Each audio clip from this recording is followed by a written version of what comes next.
Hi everybody, my name is Max Patiyuk and I'm a web developer at Specified Software Consortium.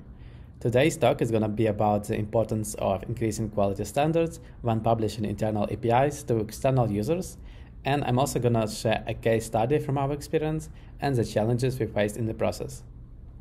Most modern web services consist of a backend that stores and processes the data, and the front end that displays the data to the user and waits for the input.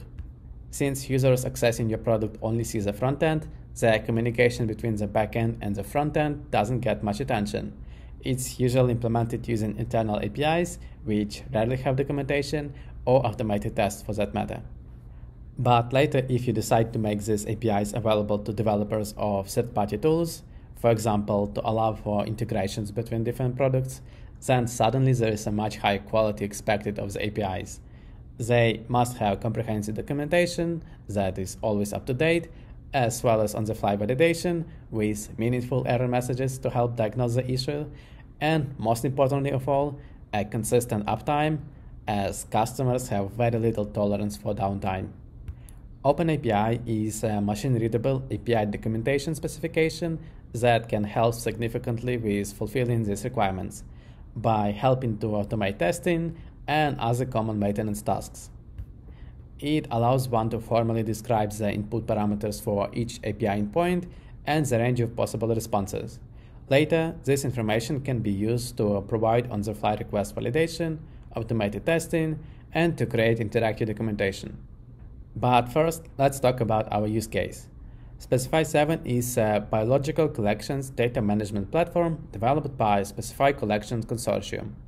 This presentation summarizes the challenges and lessons learned in the process of publishing the existing backend Specify 7 APIs to a public-facing external API. Each Specify 7 instance comes with around 200 resources and a standard set of create, read, update, and delete operations for each of those. Additionally, there are endpoints for bulk data import, adding attachments, handling user authentication, and permission management. Due to a high number of endpoints, manually adding the OpenAPI schema for each was out of the question. Instead, we decided to utilize the existing infrastructure as much as possible. For example, the OpenAPI schema for all CRUD operations is inferred from the data model, and this is why any data model changes would automatically update the OpenAPI schema. Other endpoints like bulk data import, attachments, and user permissions are implemented in the code as functions, with each having a docstring describing request parameters and the role of an endpoint. The functions also have decorators, argument types, and return types. All of that information can be parsed and converted to a schema. It was just a matter of making sure that every endpoint had a docstring description and writing a script for converting that to OpenAPI. The auto-generated schema was reasonably good, with only a few endpoints still needing further manual adjustments. The only problem with this approach is the fact that endpoint descriptions may get out of date when the code changes, for example, which in turn would generate an incorrect schema. For this and other reasons, we wrote a testing framework that reads the schema for an endpoint, automatically generates permutations of request parameters based on that, sends a dozen of different requests to that endpoint, and compares all of the responses against the schema. If any response doesn't match the schema, we know that either the schema is out of date or there is a bug in the code. In either way, the testing framework automates a lot of testing.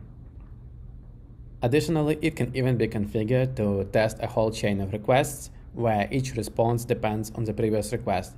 For example, create a resource, then fetch it, update it, and finally delete it.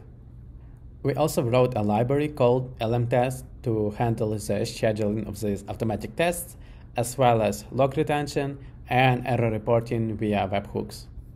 Another really cool outcome of having OpenAPI schema and the testing framework was the ability to add on-the-fly request and response validation. Every request you send to our API is firstly going through the testing framework, where the request parameters are validated, and if any parameters are invalid or missing, a developer-friendly error message is generated. And so the endpoint itself doesn't have to worry about validating the request anymore. For example, this is the error I received when I forgot to pass a required get parameter. But then if I pass a parameter but don't provide a value or provide a value of incorrect data type, a different error message is displayed. It's even able to validate the request body of a post request. For example, in this case, the request object had a missing property. Finally, but not less important, the OpenAPI schema can be converted into auto-generated interactive documentation. For example, this is a documentation for specify 7 endpoints. Each endpoint is described here, along with the request parameters, the response schema, and you could even try out sending the request to the endpoints right out of the documentation. I would like to conclude my presentation with an overview of exciting technologies that can help us further improve our APIs. So at the moment we used version 3.0 of the OpenAPI specification, but the most recent one is 3.1, which aims to improve compatibility with JSON schema, and this is why it would allow integration with JSON schema validation frameworks.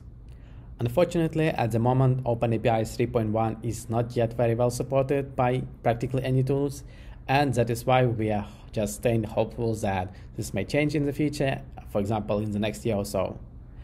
But a far more exciting technology is GraphQL. It forces all endpoints to be strongly typed, but in return gives us on-the-fly request validation, the response validation, auto-generated documentation, and great flexibility. Not to mention there is an active community, so testing frameworks are abundant.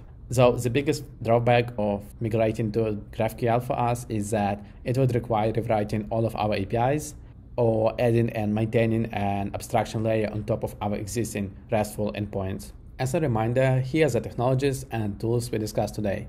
OpenAPI, the machine-readable API documentation specification, then the testing framework, which is available on GitHub, LMTest, the test scheduler and error reporter, and GraphQL, the next generation API design language. So that's all I have for you today. I hope you enjoyed the presentation and learned something new. If you have any questions, feel free to ask them now, or you can email me later. My contact information is on the screen, and have a good day.